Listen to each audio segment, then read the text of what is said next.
Controlling the display of numeric information is one of the most important things that many Excel users need.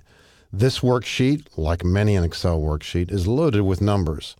Look at the information in columns E and F. We've got salaries here, and nothing wrong with those entries really, but it's pretty much of a convention that as soon as we have 4 digits in numbers, we'd like to see commas or some way to read them more easily.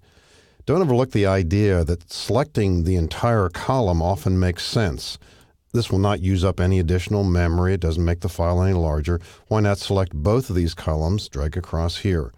The fastest way to change the display of these numbers in a sensible way might be on the Home tab in the number group, choose $sign.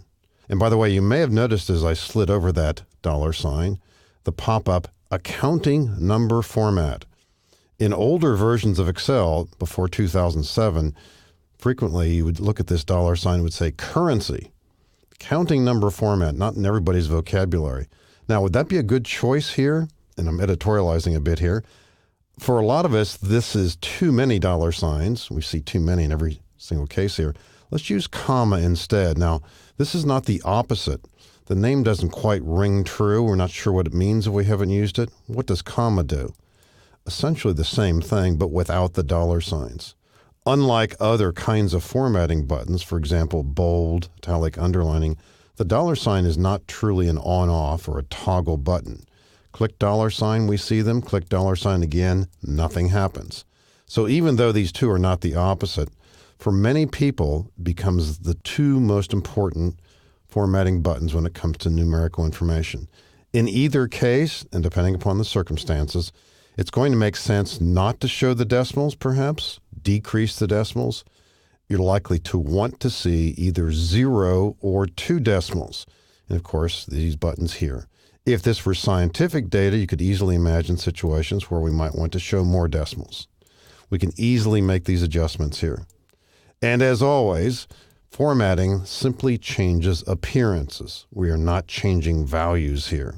What if the needs are greater than this? What if some of the data we have doesn't quite fit, or perhaps we're surprised with some of the choices here? In columns J, K, and L, we've got numerical information, financial information as well, perhaps. Let's drag across columns J, K, and L. $sign might be a choice, might not be. But what I wanted to bring out here is the idea that negatives, of course, will appear from time to time in data.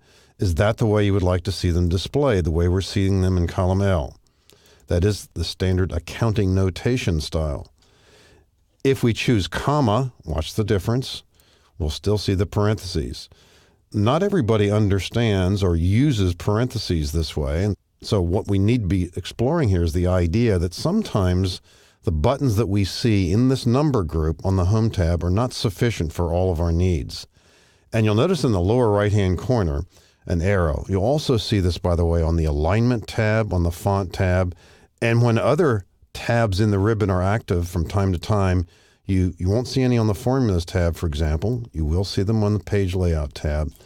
But going back to the Home tab, this dialog box launcher, as it's called, activates a dialog box, the Format Cells dialog box. Now, this is one way to activate it. We'll show you a few more.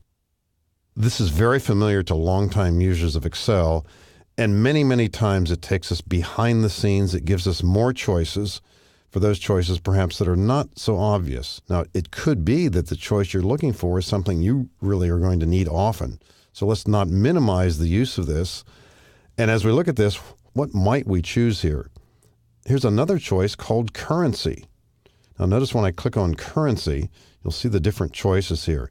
If you prefer the negatives to have a leading minus, you might choose this option here. I'll click OK. We're not dealing with the decimals just yet, but you see what happened there. It actually shifted the data to the right. Now I'm going to press Control Z to undo so you can see that again. And now press Control Y to redo. This is the difference. Accounting notation puts in parentheses and it needs that extra half space to the right. Notice in row 5 here, this data, this 34,469, has that half space out to the right so that the decimals line up properly. So it's a decision you have to make as to which kind of format works best for you. Again, clicking column L just for the moment, choosing comma, that's the choice we see, the negatives in parentheses. If that's not what you want, One choice could be click that dialog box launcher and then choose currency and then choose a different negative. Now you could choose red, of course, or red in parentheses. For contrast, I'm choosing the leading minuses here, and we see how that plays out. Now, ideally, you should be consistent here, and so if we were doing this, perhaps we would again go to that same location. Instead of clicking the dialog box launcher, there are two shortcuts that you should be aware of. Control-1 activates the Format Cells dialog box that we just saw. You see that here. And by the way, the tab that will be active is the one that you used when you most recently used this particular dialog box. If you had just been making font changes, had we come here, we'd see some font choices instead. But for the moment, we're interested in numerical choices here. Notice also there's another choice called number. And this doesn't give us any options to put in currency symbols. Currency, of course, does allow the $ here and other kinds of symbols that might be appropriate to your needs as well.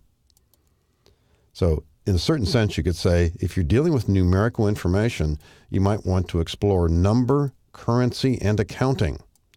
And as we'll see a bit later too, there are some keystroke shortcuts associated with these that will make them a bit faster.